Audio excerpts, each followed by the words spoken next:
Max Gorlin, Melbourne Football Club. You're listening to the Coaches Panel. This is Nat Fyfe from the Fremantle Footy Club. Trent Cotchin from the Richmond Footy Club. Scott Pendlebury from the Collingwood Football Club. You're listening to the Coaches Panel. Patrick Cooch from the Carlton Footy Club. It's Rory Sloane here from the Adelaide Crows. This is Tom Mitchell. You're listening to the Coaches Panel. Hey friends, you got MJ from the Coaches Panel. I hope you're well and welcome to our final episode of the preseason for 2023. All the hard work you've done up to this point, well, now you're about to see it really pay off with just a mere matter of hours and days before the rolling locker kicks off for round one. For our final podcast of the preseason, I've assembled some very nice members of the panel to help you. A man you've come to know and love with us right throughout the preseason is MiniMonk. He's back on this episode. Hello, mate. How are you? Yeah, good. Only a couple of sleeps now, and we're in the fantasy time. So, very, very exciting times. Yeah, no, you're right. It absolutely is. And from the newest member of the Coaches Panel to the oldest, and not in age, but in the time he's been around since its very inception, I've got Rids on. Hello, buddy. How are you? And I like how you said we've got loved members of and then we got the grumpy old man in the corner. Your words. Your words, young man. But that is all good. All right, lads, there is a ton of stuff I want to get to. There's conversations I want to have with you right through about helping people not blow up their teams in these final 48 hours of preseason, how we can really get aggressive on a couple of structures.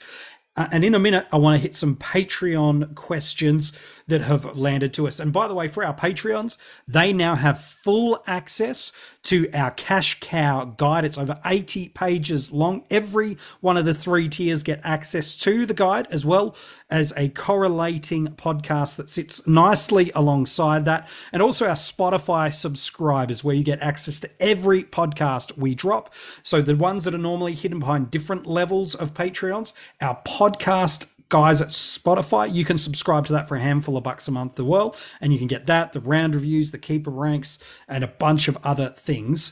You can go and check that out. So if you have loved what you've got from these lads throughout the preseason, the articles, the podcasts, do jump on board and get access to the Cash Cow Guide podcast and the 80-page analysis to really help you through the last few days of the preseason.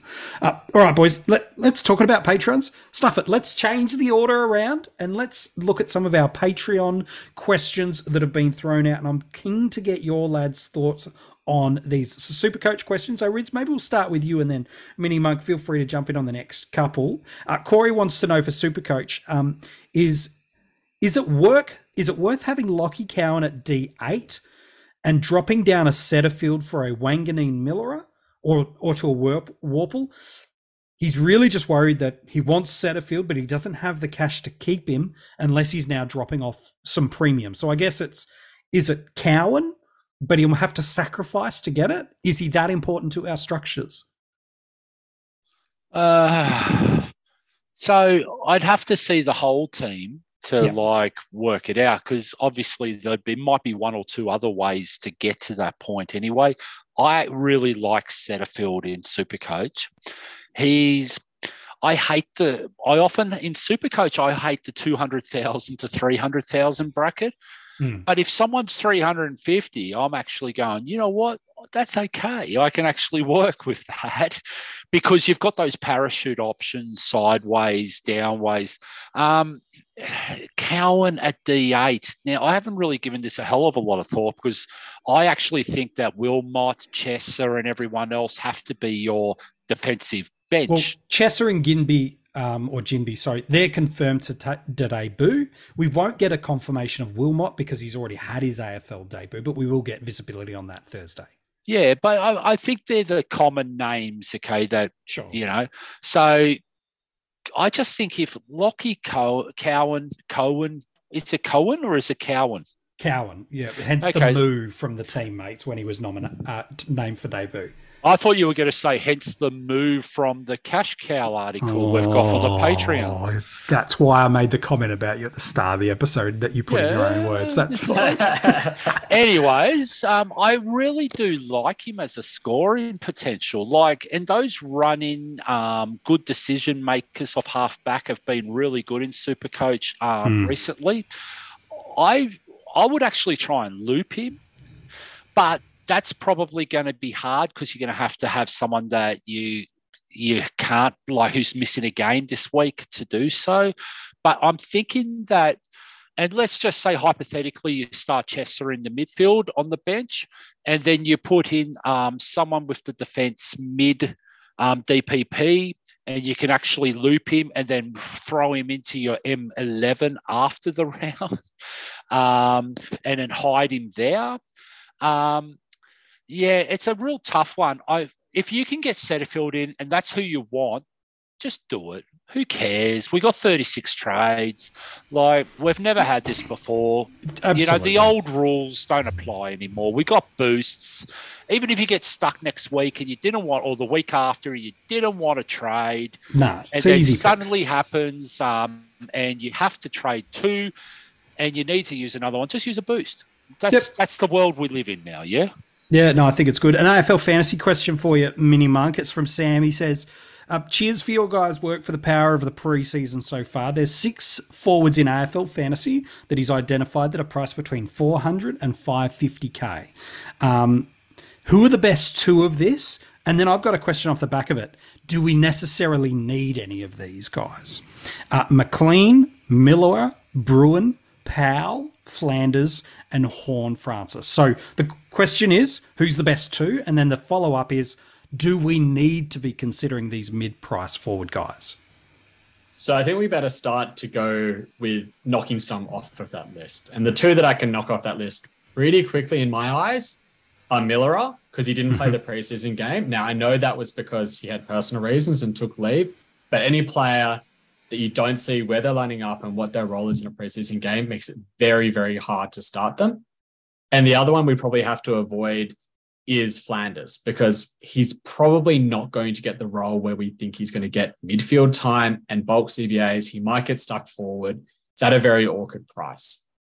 So then we start to look at the other options. We've got Powell, who is going to be getting midfield time for North Melbourne. Seems a very interesting option. Bruin might be getting midfield time for Geelong. Again, a very interesting option. Jason Horne-Francis might be getting midfield time. A very interesting option. And who was the last one again? The last one was Horne-Francis. So Horne-Francis, Bruin. And then it was Powell was Powell, in there too. And there's one more, isn't there? Yeah, I thought there was 6, wasn't there? Yeah, and Flanders. Oh, yeah, Flanders we've already said. So he's Flanders we covered. So Flanders, McLean. Yeah. And McLean is the one that a lot of people were interested in the preseason. And yeah, they were. Then we saw what his role was in round 1, and we all got a bit concerned. Well, not in round 1, sorry, in the preseason game. And we got a bit concerned because he's coming in off half forward and playing forward pocket a lot. And because of that, and because of what I've seen, especially in AFL fantasy where his price is elevated, I'm not really in love with the pick. So I think you wanted to be going with, 2 of those guys that are going to be getting midfield clock in Bruin, Horne-Francis, and Powell. Powell's the one who's been slept on a lot this preseason. I think he's going to have a really good role. I think he's one that you can definitely consider. And if you're wanting to in that price bracket, I would be going for him. And based off of scoring potential and more likely midfield time, I would probably be going with Bruin ahead of Horne-Francis, with the notion that he's going to have job security concerns and you might have to jump off pretty quickly. Yeah, that's a good shout. Matt's got pretty much a follow-up question on that, Rids, that I want to throw to you. It's for Supercoach. He's mentioned similar names there of Bruin, Cunnington, and Flanders. And again, is there a leading candidate out of those mid-price forwards for you in the format of Supercoach? No. But I mean, Cunnington obviously is proven, yeah, but that's only because Bruin is young. Mm-hmm. He's moved to a new team. Geelong's been pretty open about everything in this preseason so far. They talked about him getting a little bit more mid time when he does play. I would be a bit, dubious at times with Geelong, but I mean, I think I believe them to a point. This preseason, they've won a premiership. They don't need to be dubious. They don't need to be hiding things anymore. They're the premiers, That's right. So what was the third name? You mentioned another name. So Cunnington, Braun, and It was Flanders again getting brought up. Look, Flanders for me just seems like he just seems like the ugly sister, and there's two beautiful stunners on the other two. So the thing is, like, unfortunately for Flanders, we just haven't seen him in that preseason team with Gold Coast with Tuke Miller this preseason. So we just don't know whether he got those CBAs due to Tuke missing, or whether it was actually a plan from the start of the preseason that he was going to get them. And there's another guy as well called Alex Davies, who's, I think he's more suited to playing those midfield minutes, whereas Flanders is going to be more likely to go to a wing, because there are multiple roles for Flanders where he can actually hide go half forward, all that stuff. So whether he gets enough CBAs to actually make a difference and really make it worthwhile is going to be questionable. Cunnington is the one that's really intriguing to me, okay, because they've got a very young list. And I mean, MiniMonk said it before with Powell. Like, these kids can play football. We've got Phillips, we've got Powell, we've got LDU, we've got Simpkin, we've got Wardlaw potentially coming in. You know, Cunnington's the interesting one. Now, if he gets, this is where the CBAs will come into, and I know there's a lot of variables when we talk about CBAs and everything else, but with Cunnington, if he's 30%, I think he's going to be okay. So, because he's just a smart footballer. He knows where the goals are. He takes good marks. So I'd probably lean to Cunnington, yeah? Yeah. No, I don't mind that shout at all. I think that's, really, really solid call. Question for you, MiniMonk. Laddams R2 ? The injury report for the Swans came out today. Looks like Hickey's only 2 to 3 weeks away. With that news, Laddams R2 is a no-go. Yeah, I think that's a fair enough shout. Anyway. Let's discuss this a little bit more. I'm trying to move us forward. I know you are, but you wanted to flip it on its head, yeah? Yeah, it's my fault. And I think Laddams is an intriguing proposition. If Hickey's coming through, doesn't that mean you've got an exit strategy and a deadline to jump off him? So if you're going to do a 3 to 5 week period for Laddams, try and push a 90 average. You're not looking at a sustained half a season 90. That might actually work, just out of the box thinking, that is. Well, it's definitely out of the box thinking, Rids, which has never been something you've struggled to give the community to look at things differently. So, MiniMonk, your thoughts on it? It's a risky 3-week punt, given that he faces Witts and Gawn and Grundy in that 3-week stretch. Yeah, okay, I'm definitely not thinking about it anymore, thanks. No, it's a good shout from you. All right, a couple more questions before we move forward. This one is around from Sam. It's a question with no format, but it's worth throwing it out there anyway. Lads, your thoughts on Josh Kelly? He plays Adelaide, West Coast, Carlton and Essendon in the first few weeks of the year. And he's got relatively good scoring history against them. MiniMonk, I won't talk about Josh Kelly because it'll come across as biased. So I might open it up to you, and then Rids, feel free to jump in. Your thoughts on Josh Kelly as a starter this year? Listeners from last week would know that I have Josh Kelly at M3 in AFL Fantasy. That's true. Spoiler alert, I have him at M3 across the formats. Oh. I think he presents great value. I love his early run and the fact that he's going to be getting bulk CBAs. The question really is how many GWS players can you own for that early run, given that people are interested in Kelly, Green, Callahan, Canelio. Yep. And you probably don't want to own more than 2, maybe 3 of them. So yes, I think Kelly is definitely someone you should look at starting, but you've got to consider him with all the other options at his price point. Yeah, it's a good shout. Rids, anything on Kelly from you, man? Nah, mate. Just again, like with those multiple GWS guys, just remember there is a trend of handball happy with the new game plan. Mm-hmm. That's only, that could be an issue if you have too many. So, and that's going to cap them a little bit. Yep, that's fair enough too. Matt's got another question, almost done with some of these. For Supercoach, what are your thoughts on, instead of fading Canelio for Goulden, fading on Goulden and paying up for Cornelio. How essential is Errol? Matt wants to know. Can I jump in this one? This one, please. Go ahead. I did a 3.5 hour drive this morning, and this actually came up, and I thought through it. And I think it's absolutely a valid scenario, only due to the fact that we've seen these guys come and go before. Who was it last year that popped? And in the preseason, there was a guy, wasn't there, in the last year or two? I'm getting there old. are several that don't. Yeah. I remember we seem to get fooled every second year with someone. I would rather be more leaning towards the positive of the young guy and trusting them and backing them in.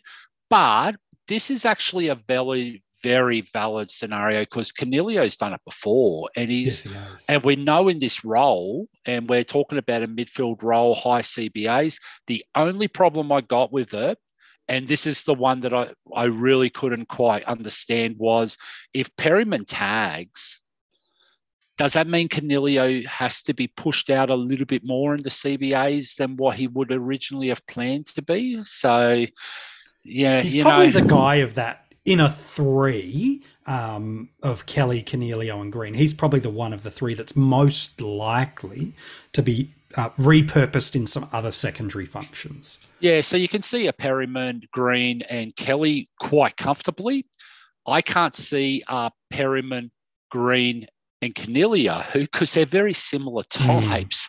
Yeah. So at least there's a little bit of difference between the three with Kelly there. So that's where I'd be leaning towards anyway.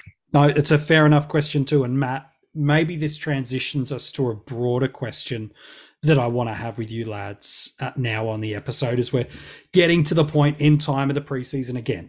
At time of this podcast release, you're under 48 hours away from the first bounce, and the games will be well and truly underway. But we talked about Errol Goulden in Supercoach. He's now up, I think, up to about 36% ownership in that format, and is probably the guy that's had the greatest percentage change across formats from before we saw any of the intra-club match simulations practice games to where he sits in ownership now across the formats. He was the guy that was, if the stars align, yeah, he could hit the edge of the bottom 6 forward premiums.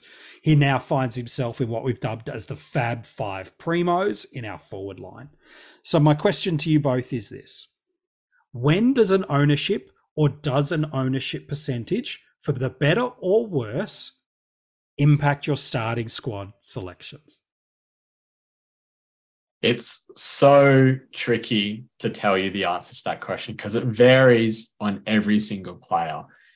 I tend to look at ownership for players that can really take a season away from you. We're talking the likes of, Dunkley, Marshall, Doherty, who can pump out a sustained average over a 3 or 4 week period of 130. And if half the competition is owning him, like those 3 players probably are getting towards at this point, and you don't own them, that's when you can have the season get taken away from you really quickly. But someone like Errol Goulden, there's upside for him. We see maybe 10 points, 15 points. But if he gets that, is he going to take the season away from you? The answer is no. He's not going to go at 120, 125 for the first 5 weeks. If he does, then by all means, owners will be laughing about it. Sure. But you don't see. You see around about a 95 to 105 average, depending on where you peg it.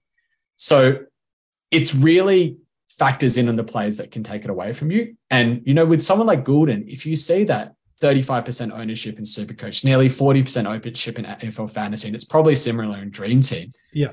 And you don't think that he can go at that, or you don't think he's as much value as someone like Cornelio, or you'd rather just take the risk out of it and go the proven player, that's someone you can take the ownership gamble on and just be like, well, I don't think that he's going to go at enough to make his selection worthwhile. I'm going to fade him and go for the different premium instead. Yeah, it's a good shout. So, Rids, there's a guy that if we move into the midfield who's priced in the formats at a comparable line.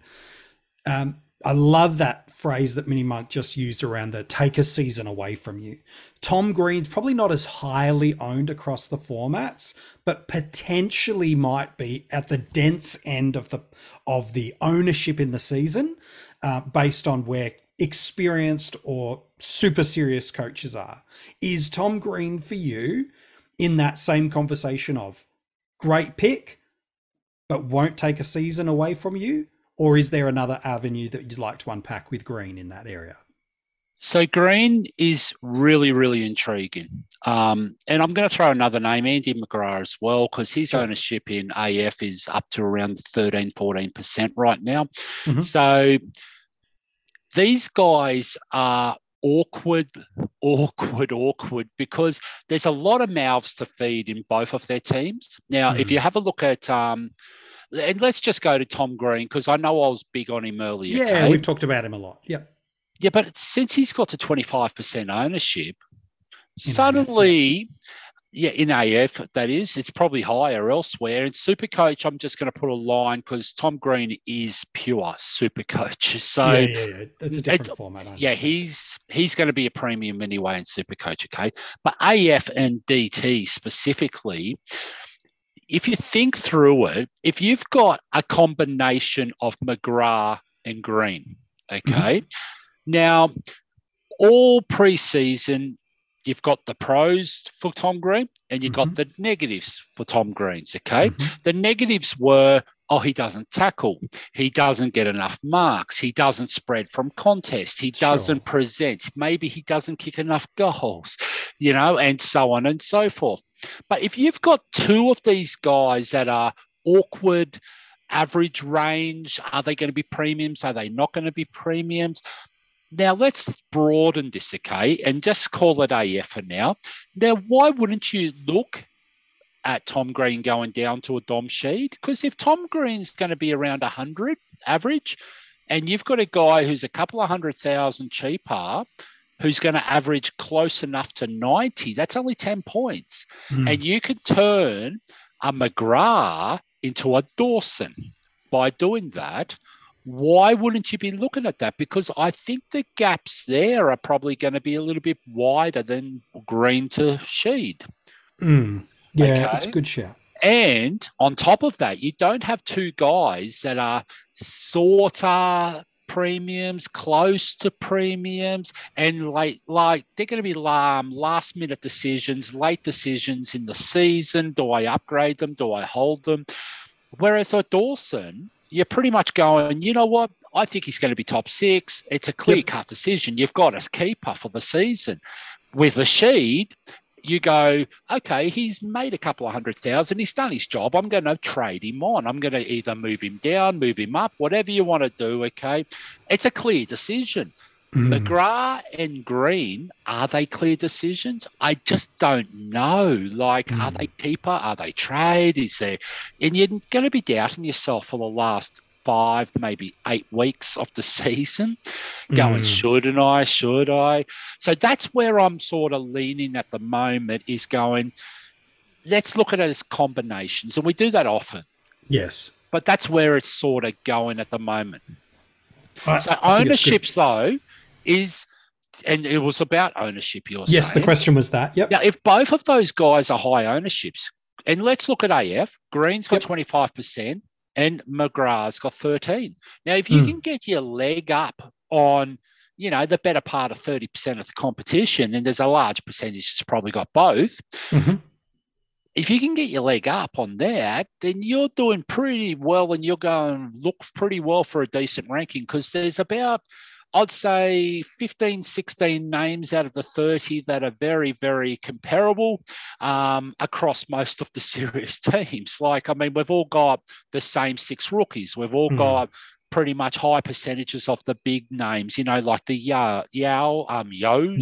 Oh, my goodness, my pronunciations are going well. Look at you. Don't say Wayne Miller and mate.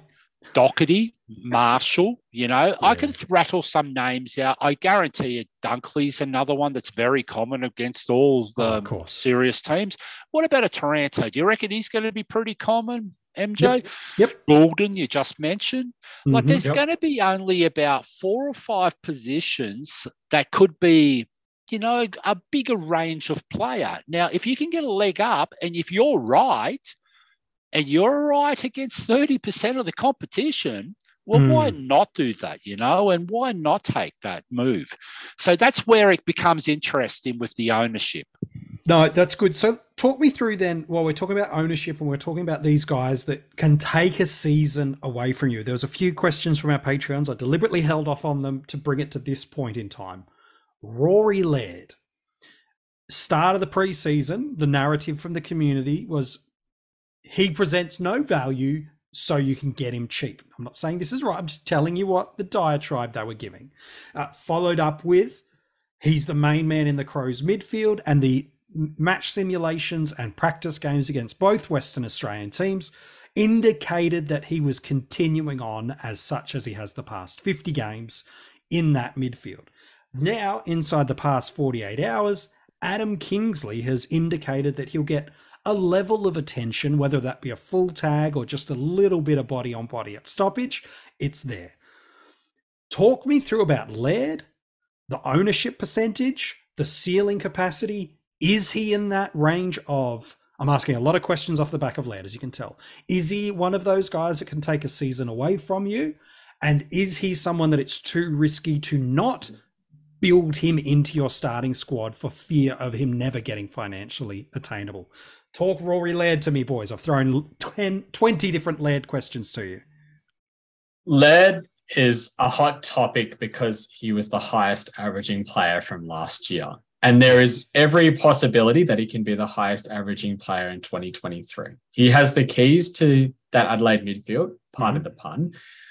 And he has shown that he can have a consistent run of scores. I mean, in the back end of last year, he went at 125, nearly 130, and he didn't drop below 120 until I think the last game of the season. Yeah, it's incredible. Where, as we said, he got tagged by Perryman to 116 in AF and 130 odd in Supercoach. I mean, the guy knows how to score and he knows how to find the ball. And if he is able to replicate that sort of a run to start the year, then he's definitely a player who can take the season away from you. So then you've got to ask yourself, do you see him doing that? And do you see Adelaide saying, yep, you're the number one guy. We're going to back you in. We want you to be our number one midfielder.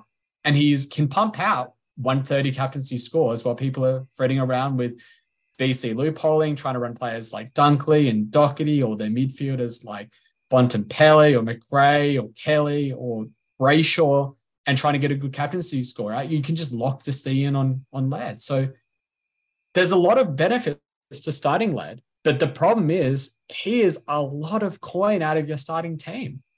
And I know that the whole preseason's been on value and maybe it's been overhyped, but if you can see someone getting within 5 points of him over the first 8-10 weeks of the season, if not the whole season, then why not take that player on? Why not say, I might be losing 5 points on you or maybe 10 points on you a week, but I'm going to back in my ability to find a good captaincy score. I'm going to back in my ability to pick the premiums that I think have the value to be able to match Laird for 100, 150K cheaper, depending on the formats. And I think I can actually gain on you. So it's going to be a very interesting one because I think we're going to get a very down the line split of, in tune fantasy coaches that want to start Rory Laird. Yeah, absolutely. And ones that are fading him. And it's going to be one of the most divisive decisions coming into round one because I'm still not decided as to which camp I fall into because I see the merits in both arguments. Yeah. It's a good shout. Rids, what's your take on some of those reflections from MiniMonk and some of the 50 questions of Laird I threw out before? So the way I look at it is we can't have one answer that covers all the formats for a start. I think with Dream Team and Supercoach, having that 3-round lockout, rolling average, where the price changing. Don't worry, I'm getting words mixed up all day. But with those, it's much, much safer to start with Laird just because of his consistency, his high ceiling consistency, his captaincy options. It's just much, much better. Now, in AF, it's a little bit different because the thought process is the prices change week to week. There's weightings and everything else. You only need 1 or 2 slower scores to really impact your price. And it goes for a 5-week cycle then to a point because you got the 5 weeks that they use in the AF. The problem I got with Laird is MiniMonk's 100% correct, yeah? We're talking about a guy who went, MJ, you did the most relevant. I did. You've got the stats. How many times did he go 120 plus last year? Last year, mate, it was more than I would care, to be honest. In fact, I think he's in the past 50 games, he's got 40 tons and 21 tons in his past 50 games since the midfield role change. So he's not just 1 year wonder, although he definitely he grew into what he did last year. He's been doing it for nearly 2 full seasons. So I actually tricked you, MJ, because I actually already know the answer. Of course you do. There was only 6 occasions last year that he went under 120 in a game of football in Dream Team or AF. And his highest, was 163. Now, we're not talking about a guy who might just pop 1 or 2 games and then have a few lower games. We're talking about a guy who's consistently at that high standard. They're the best guys to own for your VC loophole, your captaincy fallback as your go-to captain if you're VC. And then you can actually go, and it wasn't so long ago, we'd be going 125 is the score I want from my VC. I think that's actually lowered a little bit with the style of play in the last few years. Someone like Laird, he had 14 out of 20 scores last year, mate, at 120 or better. That's ridiculous in Dream Team and Super and nothing AFL. It's incredible. This is even if you have a captaincy go-to and you're getting 90 once as your worst score out of your maybe 10 occasions, and you're getting 120 for 8 of the other you're happy as that's why you're paying the big dollars. Yes, and I think that's the reason people are so keen on him is they see the ceiling, they see the high floor, they go, it's easier to find a way to manage the dollars in the starting squad, and I'll remove the headache, because even if he drops in AFL Fantasy 100K, I'm still having to get up to $900,000. Yeah, but MJ, we've played this for a couple of games. We've played once or twice, this game. Maybe 1 or 2 decades, but yeah, sure. How many times, and you think about this, people go, oh, yeah, but he's going to drop in value. Now, that only matters if you trade into him or you trade in out of him. You're not trading away from Rory Laird if you're starting him unless he gets injured or suspended. Correct. That's the only time you're doing it, And even then, it's probably going to be a decision, because you might have a 1-week injury and you go, you know what, I'm going to hold him because I'm going to make more points. I've already got him, blah, blah, blah. That's even a decision then. He's got to have a really bad injury, and that's going to affect every owner. So it's irrelevant. If you're happy and comfortable with the rest of your team with Rory Laird in it, who cares if he drops value? Now, the argument will be, if you're not happy with the rest of your team, and could you use that extra 100,000 if you go a Brayshaw instead of Laird, or if you go back down to Kelly, like MiniMonk alluded to earlier. Yeah, correct. And that's where it goes, and you think, well, that's only 10 points. I can make up that 10 points with that free cash elsewhere. Yeah, it's some good thoughts there. Now, that might not have answered your questions around Laird, but for the coaches panel, we deliberately try not to be, this is the only way to play the game, because I can tell you this much, there will be people that are fading on Laird in their starting squad, and they're going to have some really great end of season results this year. But MJ, don't forget, there is no answer right now. Correct. We're talking about something that's going to happen in the future. The way that people talk about this is ridiculous. Oh, this is what's going to happen. This is how it's going to do. Forget that. Just use sound logic. Do the decision that makes you the most comfortable. You don't have to actually sell it to anyone. You don't actually have to convince anyone. You just need to go in and go, well, I'm actually happy with how I've worked this out. That's how I want to go. Back it in. Yep, I agree with that. Like I said, teams will succeed and fail, and Laird won't be the deciding factor, because ultimately it's a trading game, not so much a starting squad. And guess game. what, MJ? I'm going to go one more. Please. One more. I guarantee you there'll be teams in the top 100 at the end of the season that started Rory Laird, and there'll be other teams that didn't start Rory Laird. Well, it's the trading of the game. That's the way this game works, No, it's good. I love what you're both dropping to help people throughout these final few hours of a podcast. I got 2 questions for you, and then we're done for the preseason. Maybe it's 3 that will come out, but let's go with 2. In these final 48 hours, people unintentionally destroy their teams. For multiple myriads of ways. They panic, they overcorrect, they freak out.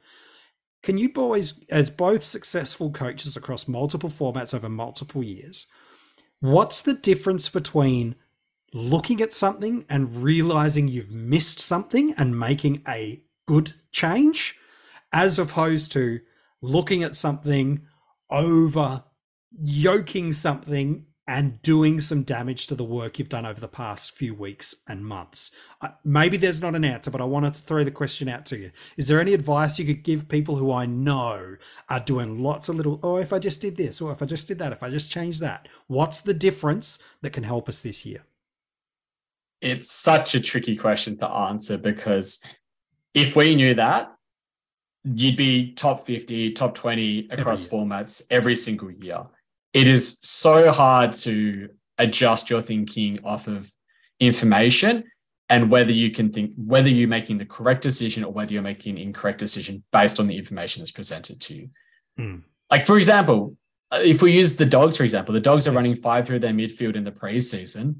We know Beveridge might say, stuff that, come round 1 and roll 6 or 7 players through there. And, all the Bulldogs players that we start might end up averaging less than we thought they would. But you can't know that, because you can only go off the information that's provided to you at that time. Advice. So, you just got to back in a lot of the notes, a lot of the thinking that you've done in the preseason, and think about the players that have been in your conversations since, day one or at least a month ago, not players that have rocked up in the last few days and suddenly might be getting, a debut, or there's talk that he might get a midfield role, or stuff like that's going to come out from clubs. They're going to try and sell narratives. You can't read too much into that. But if it's someone that's been in your mind for a long time and you're making a genuine 50-50 decision, then ask someone. Like, this is why we do these podcasts. This is why we're approachable in a lot of social media. Oh, exactly. If you have a question and you can't split 2 players, go to someone and ask, that you might respect, and ask, what's your opinion between these 2 players? Do you prefer X or Y? Do you prefer, like, choose an example up forward, Goulden or Cornelio? And then you can try and get an informed decision that way, because sometimes there are genuine 50-50s that you can't split. Sometimes the information can be really hard to read. Sometimes you don't get to watch every game. But, find the information, talk to people, and then just back your gut. Like, it feels really weird to say that, but sometimes you just have to do that. No, it's good advice. Rids, for you, anything around that? So what I generally do is, if it's a player you haven't considered in the preseason, I'll make the move in the team and let it sit overnight. I wouldn't make a decision then and there. I'd let it sit, because I guarantee you, 3:30 in the morning, when you wake up and you go to the toilet, however it is, okay, something will go, I'm still uncomfortable about that. And guess what? If you have any doubts, that means he's not right for you. There's something there telling you, don't go that way. So that's my advice to you. It's really okay to bring people in that you haven't really considered. Sure. But if it's a 50-50 type decision, use sound logic, do the best you can. But as you just said, mate, it's a trading game. If you get it wrong, don't be stubborn and have to prove a point. Just go, you know what? I got it wrong. I was fooled. I was tricked. I was whatever. Happy days. I'm just going to get away from that. If you're sitting there watching the game of football and you're enjoying football, except for watching one game because of one player in your team that you want to abuse, guess what? Trade them out of your team, because this is a game and it's meant to be enjoyable. Yeah, that's good. All right. One last question for you boys, and then we're going to let you head off into the sunset for the preseason. Give me either one player or one position from one format that is causing you that level of frustration torment, or indecisiveness. So okay, it I can can be go one player, first. one position, or one format. MiniMonk, you give can us have a bit of time to think. Who have you By all got for means. us, Ritz? Go I've ahead. got one because I had that 4-hour drive this morning, and I think Tom Green, for me, not super coach. I'm talking AF. I'm talking DT. Okay. Yep. Tom Green, for me, I like Tom Green. I made some big calls about him early in the preseason. Yeah, 50 most relevant episode. You were very bullish on what his potential I am could still be. bullish on him. But what I'm sort of now getting to is, will he make average enough to be considered a premium for my teams, for the better part of 20 rounds? Sure. I'm in an R, and I'm wondering whether, like the scenario I talked about earlier, whether you go down to someone, free up a bit of money, or whether you free up somewhere else and then up him to whoever, whether that's a better way than picking someone who is going to average awkward, not quite enough to be the premium, but not quite low enough to trade out either. And they're the ones that, and I know, MJ, you're the same as me, they're the ones we dread. You're in no man's land. It's not urgent enough to correct, but not urgent enough and you know what? To prioritize it. Yeah. If I see something in the first 3 rounds that I go, guess what? I got that decision not to start him wrong.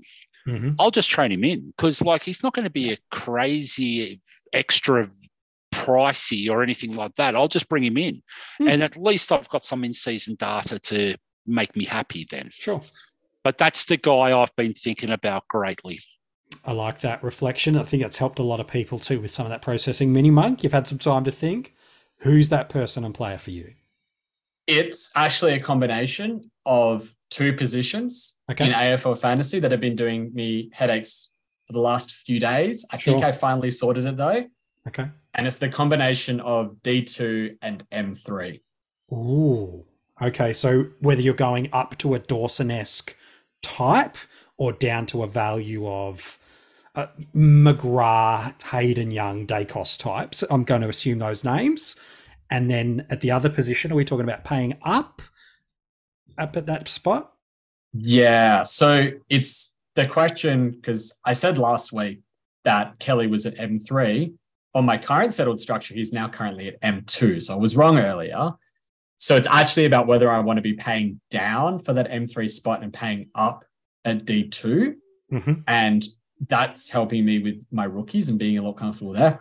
Or do I think we're going to get enough rookies? Do I want to pay down at D2 and pay up at M3 for someone like Kelly, who's, just under 900K and runs 3 genuine premium midfielders? That's the last thing that's been doing my head in this preseason. I like that. It would be wrong of me to put you boys on the noose and then for me to walk away. So I'll give you one. In Dream Team, Tim English at R1. And there's one reason.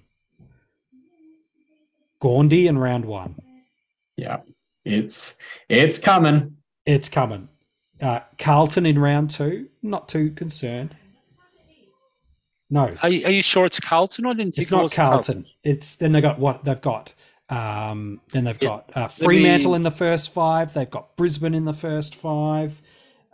It's not a pretty fixture for the first 5 weeks. MJ, do you want me to read out the fixture just so everyone doesn't get confused? I'll do that. Okay, it's going to be Gawn and Grundy combination in round 1, followed by Marshall in round 2, followed by McInerney in round 3. Then you've got the Basham brothers at Richmond, Nankerva / Miller / the Soldo. Slash brothers. Let's go with that. You've got an easy one with Lysett in round 5, which will give him a bit of a break.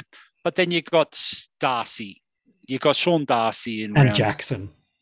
Yeah, so it's not the nicest ruck run, is it? And that's the dilemma for me is the reason you go English and Marshall is set and forget the traditional ideology of I don't have to think about it. I don't have to worry about it. It's there. It's fine. But the reality is that same argument can be used for starting Doherty, Brayshaw, Laird, all these kind of guys rolling through there. So for me, Is there a guy that you can get, whether it's a Cameron, whether it's a Darcy, these halfway options that can get you up and address those issues through there? So let's talk through Sean Darcy for a second, KMJ. You've got the same level of injury risk as Tim English. So, because pretty much they've had similar injuries over the last couple of years. You know, they've missed games. It's the same level, but you are paying less. But the eye test on the weekend passes both. So Tim English, because he got through the game, he looked okay, he looked very well, he looked fit. You looked at Sean Darcy, I've never seen him look fitter. So if you're going to compare those two, you go, rightio, they're pretty comparable, but one's a lot cheaper than the other. So is that the cash that you need to fix your D2? Is that the cash you need to fix your M3? Is that the cash you need to up those rookies to get Ollie Hollands or, you know, whoever it is that's been named for this week? But again, don't forget, because they've been named, you've still got to get through the next challenge of being named in the 22. You can still debut and not be named in the 22, which means that you're going to be absolutely guaranteed that vest to start in. So you just got to be careful, yeah? Yeah. The one thing I was going to say, and this is me being a little bit devil's advocate on someone like Tim English. Please. Where does he build his score? It's not from hit-outs. Correct. It's from his work around the ground. That's it. And a lot of those ruck matchups, yes, they will bully him in the ruck contests, but he can still find the ball around the ground. So there's a little bit of caution there from me. I wouldn't be so hesitant to write him off and go for someone like Darcy or Darcy Cameron even, or Sean Darcy. But there's an argument to fade him and there's an argument to start him. Yeah, correct. And let's do devil's advocate for the devil's advocate. Oh, the double devil. Oh, okay. God. You're going to have a lot more two-pronged rucks coming at you from an English point of view. So that means you're not going to have as many tired rucks per se. You're going to have, sorry, I've got MJ's son just brushing the camera in front of me. Yeah, I don't know what he was doing, but you know, the joys of podcasting at bedtime, hey? But yeah, so you've got like, say, Gawn and Grundy, where you're going to have to be on your game pretty much 100% of the time. And you're going to have guys that have been refreshed coming at you again and again. You're going to have guys like for Freo, you're going to have Sean Darcy, you're going to have Jackson combination. You're going to have Marshall.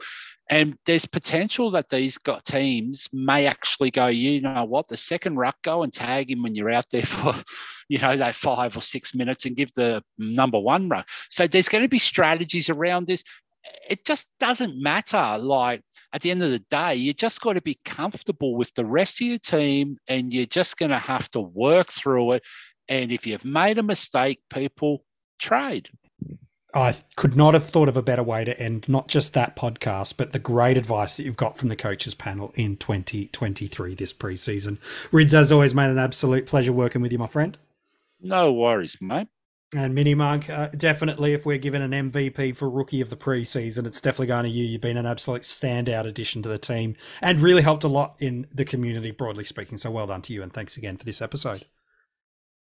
Thank you very much. And it's been a pleasure to join you on this preseason podcast. Now we get to the fun stuff. That's it. The real stuff really begins from here. Plenty of articles dropping right throughout the week at coachespanel.tv and the season proper. Still some team reveals to come. If at any point you're not sure if a cash cow has been confirmed to play, we've got a rolling article for you to go and check out at coachespanel.tv. Every single time a debutante has been confirmed, that is the phrase we're using, not cash cow, debutante, is you can go and check out our website and that is confirmed for you as well. And speaking of cash cows, the guide and the podcast are out for our Patreons and the podcast is out for our Spotify subscribers. If you want to get access to those, well, you've got to get them behind the pay access. But if you've loved what you've got from us this preseason or over the past few years, it really would mean a lot to us. It helps us do what we do with your financial support. So you can become a Patreon for a couple of bucks, get the cash cows information, as well as a bunch of other rewards. Or if you just love the podcast from us, you couldn't give two hoots about the other stuff, well, jump over to Spotify, become a subscriber, and multiple podcasts roll through there, season proper and off season for you as well. That's it. Your preseason. It is done. good luck. The next time we speak to you, it'll be on the other side of, fingers crossed, hopefully a good round one score for you.